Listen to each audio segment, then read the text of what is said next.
Welcome, guys, to another episode of the Lunch Table Podcast. Welcome back for season 4. Welcome to our first movie review, and I'm so happy that we're doing this movie because it was an amazing movie. I can't wait to talk about it. Jordan Peele's third directorial movie, Nope. I know, Akram, you've seen already Get Out and Us. I've seen Get Out, I haven't seen Us, but I could already tell this style was very similar in tone. Yeah, truly remarkable, the mind of Jordan Peele is. Yeah. But yeah, it was an awesome movie. A great misdirection from what the trailer gave us. But before I get to my thoughts, I want to know what you thought about the movie. Cool. Yeah. No, the movie was great. I loved it. I think it represented so much, and I think yeah, I never seen something like that to represent some of the themes that it did. And Jordan Peele has like an awesome way of like making certain elements in his films very iconic. Like the scream in Get Out with the eyes open, or the just the costume with the scissors, and now Nope with the cloud and the flags. It's awesome. I think he's truly phenomenal, and I can't wait to see his next project. But please, let's just start this. Tell us your thoughts. Yeah, overall, great suspense thriller. It has a very like Lovecraftian style, but it also has like kind of like John Carpenter like suspense devices in it. I love the reveal of the monster, or the alien.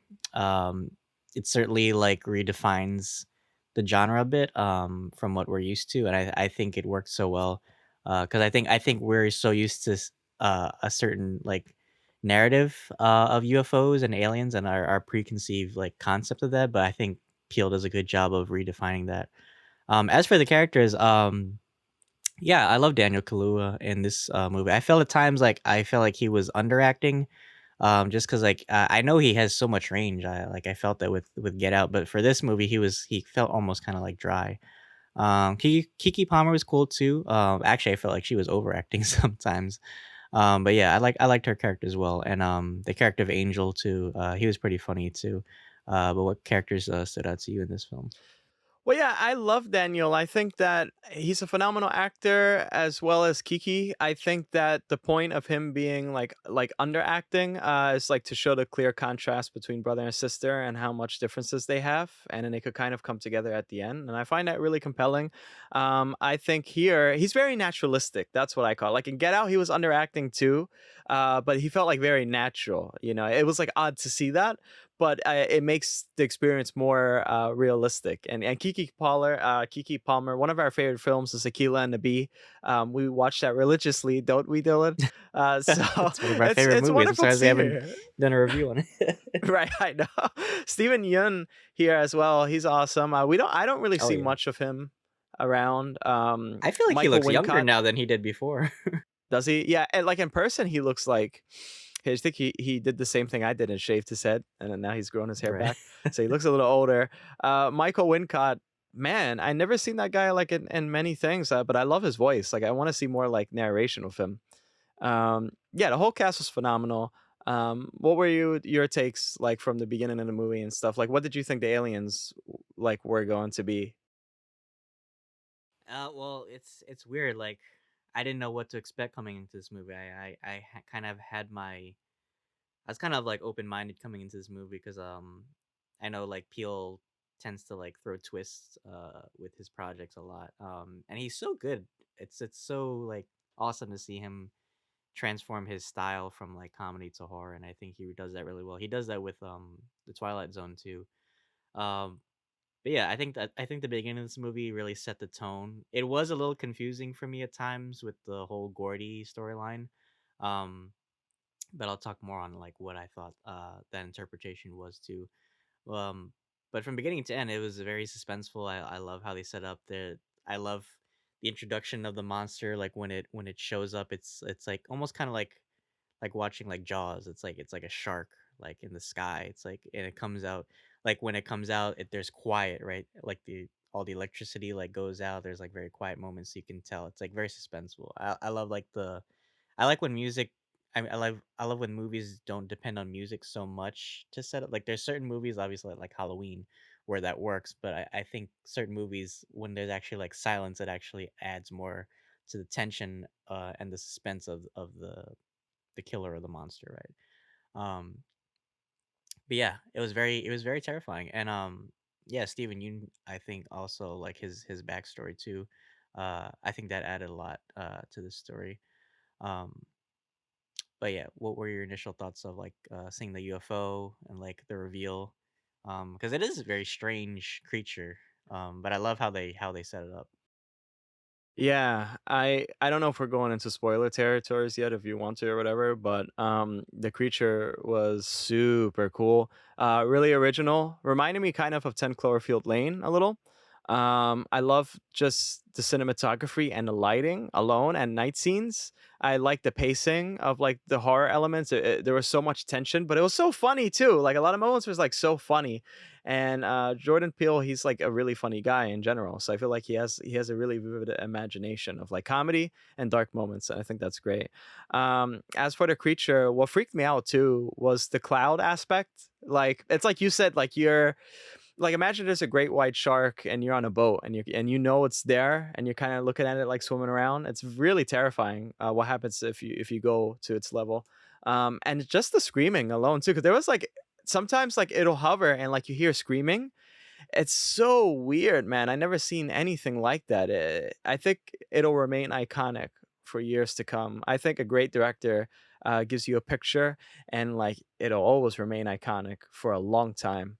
And credit to also because I think a lot of the themes tie into this. Credit to the cast and crew in general making this movie. Because this movie at the end of the day was kind of like a love letter to filmmaking.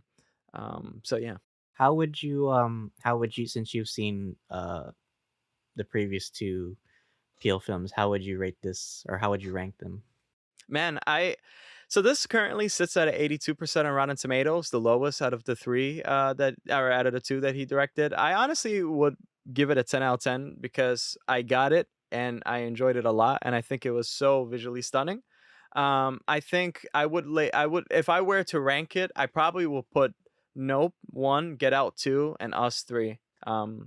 Yeah.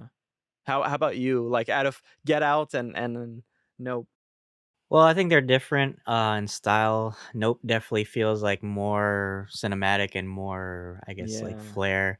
Get Out kind of just feels like, I don't know. It's like a self-contained story, so it's not like huge, but it still has like relevant topics. Um, like for this movie, like it was kind of hard to define what the social issues were that he was trying to comment on. But what from I can gather from this movie, I feel like this movie talks about exploitation, Yeah. especially like exploitation of the film industry and then the entertainment, which is a relevant issue, and it's not very explored much. And to use a horror film, I thought was genius actually, because it's hard to get a message like that across. But yeah, so in this movie, so we see Daniel Kaluuya's character, OJ. He's a he's a horse trainer for like these big Hollywood names, and he's the son of Keith David's character. He's like this big like rancher guy, um, and they kind of like use like horses for like entertainment, like commercials. Like you saw at the beginning, they were doing like a commercial shoot. Keke Palmer was there too, and it kind of like also speaks to like a dying industry also because we saw like they swapped out for like a CGI horse too, so it kind of like touches on that. Like everything's becoming less practical now and more, I guess, visual effects. But yeah, the horse like, and it was interesting too because they set up like chapters like in the story, like every chapter was like the name of one of the horses or the animals, like Gordy or Ghost. So I thought that was a great like time marker, like where we were in the story. Um, so yeah, the well, I guess we should just get into spoilers. So the creature itself, at first it has like very like UFO qualities, right? That's how they kind of like set up. And I think some people were complaining in the trailer that it gave a little bit too much away because we saw what the UFO looked like. But it's also a great misdirection because it's not exactly what you think either, because this ship is not a ship. It's actually a creature itself. And I thought that was like such a great way to redefine what a UFO, or what do they call it, like a ADP or UAP, U yeah. something UAP is, right? And they joke too. They make like a lot of like oh I've seen this on YouTube or stuff. So it's like playing on like conspiracy theorists too. But yeah, when we actually like see the creature, it's like yeah, it camouflages itself like in this cloud, and then it like kind of like feeds at night, so it kind of has like very like animalistic qualities like a shark. Um, and I think it was terrifying, like just the way that it's so unnatural. And I think the great thing about I think the best monsters actually are the ones that feel less human and more like animalistic or more like a force of nature, honestly. Um, but yeah, that whole I think the biggest scene that stood out to me was definitely like the Jupiter claim uh attraction theme where like Stephen Yeun's character is like giving this big like showcase to this monster, right? And he's kind of like he's exploiting it as well. Like he's using this monster because his character used to be this younger kid on this kind of like sitcom, and then they showed in the beginning there was this big freak accident with a chimpanzee named Gordy who kind of like killed everybody on set. um, so it was a little strange. I can understand why people didn't understand it, but I think that also plays to the exploitation thing where it's like there's also a lack of respect for animals and nature in general.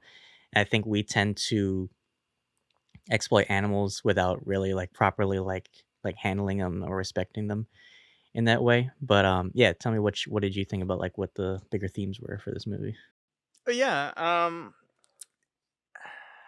I think Ricky, he just thought that he could like handle the beast, the saucer, the same way like how Gordy like just put the hand out. I think he thought, well, this animal like did horrific things. I could definitely try to tame this, but he was exploiting it. And I think that first of all, Terry Notary plays Gordy. He's like the guy who like is in the mocap. Holy shit, can that guy become a monkey? He was a monkey in Planet of the Apes as well, so That he's was Andy wonderful. Serkis. I was like, shit. You're right. They just have Gordy speaking. I thought Gordy was gonna speak at first. Yeah, so I mean, it can be a little confusing to some people. Why they jump back to like the whole thing with Gordy, but I think yeah, it's just basically people exploiting animals. Um, a- a- in the entertainment industry, and it's also like how do you like get past certain traditions in the entertainment industry?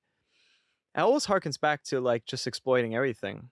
Like at the end of the day, Otis and Emerald, they just really wanted to get back on Make track with money. this beast. They felt shitty because the father died, and the father was really the moneymaker. And so after he died, it's like, Yeah. but shit, you want to get on Oprah, but you're exploiting this animal as well. Exactly. So Yeah. it's like It's all in like the they didn't gray. even care about everybody else. It's like they cared more about like getting rich and famous off this monster than actually like helping. Maybe like towards the end they kind of like realized they had to do something about this, but yeah, that's so true what you said. Like they only care like it like this whole movie talked about like exploit like it's crazy. Like it's like you think like because I think OJ had the most respect, I guess, for nature, being a horse trainer. I So he think kind of so. uh I think that's why he really like respected what this creature was, even though it was horrific and it was like killing everybody. I think he understood what it was, and it also like harkens back to I was thinking of like Jaws, how like um Quint, the shark hunter, he only saw like sharks as like trophies, and that led to his downfall because he didn't respect it for what it was, and that kind of reminded me of like the filmmaker guy as well, because he was more about the money shot. Um, than actually like respecting nature as well. And I think a lot of the downfalls for certain characters, like Antlers Hoist or Holst, I think that the way how he died, spoilers, but we're getting into it already, I guess, the nitty gritty, right? We're in the mud. I think that the way how he died doing what he loved to do at the same time and is exploiting things. Mostly like things dying or like fighting, because we did see some like film reels of like animals fighting each other.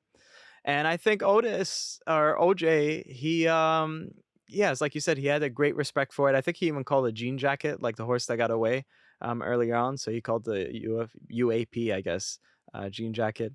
Kind of reminded me of a bull. Um, Although Emerald, I'm kind of confused. Like, what's her deal? Like, what are her motives? And I don't know if you know what her motives were in this movie, or you analyzed that yet.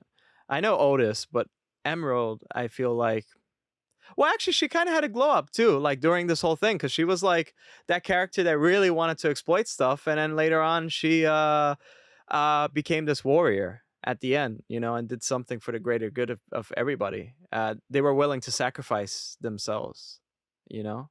Ricky is like a tragic character, honestly. Like I don't feel like he didn't get that time to like really understand or appreciate his situation. Angel, I don't know what's his. Angel's just there to fix the cable. He's worse than Xfinity. I have so many issues with Xfinity at the moment. So tell us more of your thoughts, because I know that you've analyzed this a lot more than I think I have. So I want to know your thoughts on more stuff about this movie. Well, yeah, I think well, obviously I have to talk about like the bigger themes in this movie, but getting into the nitty gritty, I think Peel did a great job of just adding. It's a good balance of like comedy and horror, but I think the horror elements really shine in this movie. They're exact like I think anybody who is like trying to look into horror, I think should take a look at this movie and pay attention to like certain moments with the UFO, because the whole like man, the whole digestion scene with the stadium, that Oh yeah, truly terrified me. Like it's like it reminded me so much of World of Worlds when they're getting like sucked in and there's no hope for these people. Like and it's crazy because like they think they're out for like a good time, and Steven Yeun character Ricky, like he thinks I was talking about like the lack of respect for nature, so he thinks, oh, this is just like another animal I can like tame, right? It's like a horse basically. I can just call it whenever I want to. Um, but that lack of respect is really his downfall, as you said, because he doesn't truly understand this creature. He thinks it's just something that he can like tie a balloon around and then right. it'll put on a show. But yeah, when they got sucked into the creature, that was so horrific in my opinion. It's like because we saw a little bit like in the opening credits, like the inside of the creature, I and it's know. it's it's so crazy because like we didn't see much of this creature. We saw like the moments where it didn't show and the moments where we saw everything. Like it's goes back and forth, but it's so terrifying. Like Right. the design, I want to know who designed this creature because it was so strange. It was like the most alien I've ever seen, like as far as like a concept. But when we see like the people like getting sucked in, it's very like claustrophobic. It's very and when you hear like their screams too, it just adds so much to the. I don't know. It was very terrifying in my opinion. Oh yeah. And even the scene with the house where you see like the blood all over the house, that just it's not like a jump scare, but it just adds terror, right? Right. It's like seeing all that blood, like seeing everybody, or not even seeing like the body parts, right? Just seeing like their pocket items, like you could tell they're just vanished, right? It really is like a terrifying like scene. I think this movie does so well to add that level of horror that I haven't seen like in a lot of movies lately. Because I feel like a lot of horror movies now focus too much on like jump scares or like psychological like horror. But I think this is really I think this was the best movie as far as like suspense and thriller. Yeah, for sure. I Um, I, I think so. Jordan Peele commented. He said like the creature. One thing that people don't realize is there's so much of the sea unexplored and space unexplored, and the creature design itself, and especially during the climax, it reminded me a lot of the movie Annihilation with Natalie Portman. It's just we don't really know. We actually really don't have like a concrete definition of how Alien looks. It could be so many other things, and I love this interpretation. It's so fresh, and the horror elements. There were like some jump scares, but they were completely warranted, and they felt like just natural with the scene, and I love that a lot. and they played a lot with our interpretation of aliens too. Like we were talking earlier, how like they tease like the little green men like with the kids, like they're dressed up in like costume. That still freaked me out. I At know. first I thought they were the aliens. That was cool though. Just Yeah. like the yeah, it was cool. It was like the way they set up. It was so like creepy and disturbing. I love when he was like, nope, nope, no. But yeah, that plays so much on like what we perceive because like who know like they're like we don't know like what aliens look like. Like I think we have such a very like humanistic centric idea of what aliens look like. Like obviously they're gonna have like two arms and two legs and a head and eyes and stuff. Yeah, but who's to say that it isn't just like this? It's like a giant like jellyfish Right. or something, right? Right. Um, so I really found like the design of this creature like it was so it's like beautiful, but it's terrifying at the same time. And I think those are like the I always found the scariest monsters to be like the ones that you feel like you can be comfortable with. Right. But then it just like it rips you apart, right? Um, yeah, even the scene with Gordy, like that was scary in its own right. It's like at first I wasn't sure like if that connected to the alien thing, but I think that was its own thing. I really think that scene was more that was the realest scene for me as far as like realism. I feel like that like because there have been a lot of like shows or TVs or like spectacles where a lot of like animal training has gone wrong, right? And there it leads to these accidents. And also, I want to mention the quote in the beginning also talked about exploitation as well. It was like a Bible quote. It said, it's like I will give you like filth and like a spectacle, right? So it's like like you're treating these animals like basically like filth basically, and then you're trying to use them to profit, right? And that whole scene with Gordy, what did you think about it? Because it was truly terrible, and I wondered why he kept Ricky alive too. Yeah, that was a really scary scene. Yeah, because there was no music. It was like kind of like an ASMR of horror. And again, I think I have to hand it to this guy. I swear to God, I have to hand it to Terry Notary because he like takes the human out of himself, and he plays the shit out of a monkey. And like, if you watch like documentaries and shit like that, already you see monkeys moving around, and it doesn't really scare you, but like seeing this monkey so intimate, so personal, ripping like pieces of like a girl's face off and biting it off and killing some other people, that terror, I think Ricky thought that he would for sure die, but the fact that he didn't gave him a confidence, and I think that that stuck with him. And I feel like after that, he felt like he could take on the world, or at least take on any animal. But he didn't. He never really had any sense of training, and he took the horses as kind of like food for the UFO. I don't know why the monkey didn't kill Ricky. I found it kind of sad too. It's like these consequences that the monkey going bad, then the police shoot it. I mean, understandably so, but at the same time too, it's like sad because basically you guys were the ones to make this monkey this way, with the popping of the balloons, right? So that was what made the monkey go off, and then looking up at the UFO was what made the UFO really go off, and also like electrical interferences and stuff like that. So I think that was the point. It was just basically to tie in the thing with Ricky, and also to hearken the point of animal exploitation. I think the whole movie was basically that. Um, Yeah, because he even exploits his own trauma right. too, because he rents out that room. It's kind of like this like shrine to his past, Yeah. and he like uses it like a fucking like Airbnb. Right. Because he has like, and he's even like the scene where he's talking about like the SNL skit. I feel like he's still having like PTSD, but he's still using it as like a sell. He feels like such like a fucking like a used car salesman. Like he's so good at like selling like this bullshit, but like making it seem like family friendly, right? Right. Um, yeah, and also I found it interesting too. It's like the popping of the balloon with the monkey, but also the balloon popping the alien The too. death of It's it. kind of like parallels in a way. Yeah. Um, yeah, overall, I think this movie I would give it a 10 out of 10. It was just really like fun to watch, and it was I don't know, it's like it's a different take on a creature film. But yeah, I think the actors were good. Sometimes they just got like a little cheesy. Like sometimes like I think when Emerald like she kind of annoyed me sometimes because like there were moments where like she was yelling, and then there's sometimes like where she wasn't yelling enough. She was like run. Like, I'm like you might as well have said Wakobi stop No. that. But Yeah. yeah, overall, I think it was a successful movie. I think Peele is definitely defining his tone of style now, and I think it's so evident now where he's going with his films. I think this was definitely a successful film, in my opinion. But how would you rate this film, and what are your final thoughts on it? Yeah, I would really rate this a 10 out of 10.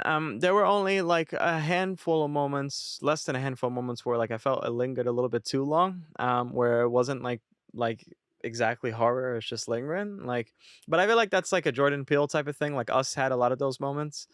Um, so phenomenal performances all around. I think it's a really important movie. Again, it's like kind of like a love letter to the cast and crew. Like Otis was wearing a crew hoodie while defending the land. Trying to be heroic and almost sacrificing himself. And also showcases how people sell themselves a little bit, and like Ricky, and try to exploit something even if it means their death and doom.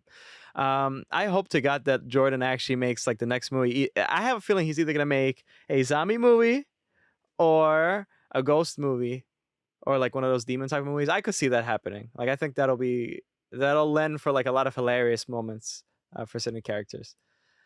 But Do you see this movie could have a possible sequel? Because I want to know your thoughts on the ending too. Like it was a little open ended I don't how they know. ended it because they showed the brother at the end with this cool like little western theme. But I was confused on the ending. I was that her like imagining it, or was like No, she that was him. like was that actually like him? Yeah, that was him. Yeah, that was him. No, I think it ended good. I mean, because she had the picture out of, and we really don't know if the footage was actually destroyed. Probably is destroyed, from all that footage they've taken. But I think that the news caught on late. They're trying to exploit something else. And they caught on late, but I'm pretty sure that they got it. So this is going to be big for the world. I don't think it's like a sequel, and I don't think Jordan is building his own universe because Daniel Kaluuya was in Get Out. So yeah, I think he's the type of director where he likes to reinvent things, and so like that's why I'm saying, like, if he does like another movie like a zombie thing, like how do you reinvent the genre like you did for the Alien, um, or a ghost story? Like how do you do that? Will it be a love story? Probably not because he does horror and stuff, but it could be. I don't know. So yeah, well, guys, if you guys made it to end, we really appreciate it. We just did a review. Actually, we did a reactions for San Diego Comic Con. San Diego Comic Our Con. first news discussion, actually, news discussion reactions. That's really fun. We got another review for The Gray Man, which is really exciting. Dylan found it mid. I kind of did too. I'm sorry if you could hear my dogs barking, by the way, as well. Yeah, if you are new to this channel, please check out all our reviews. We have plenty of playlists, and we have plenty of content coming in August and for the rest of the year as well. We can't wait for you guys to enjoy some of our cool discussions as well, because we have a lot of new stuff coming up. So Dylan, please take it away. Yeah, thank you guys so much for tuning in to our review of Nope. Definitely check our other playlists as well. Please support us any way you can. Leave a like, a comment, even if you didn't find this review to your liking. Let us know how you felt about the movie. And yeah, check us out on other platforms as well: Apple Podcasts, Spotify, and Anchor. We're expanding every day as a podcast. We are also on Facebook and TikTok, and of course Instagram, so you can check out clips of our other episodes as well. So, thank you so much, guys, and until then, thank you for everyone watching us. See you guys.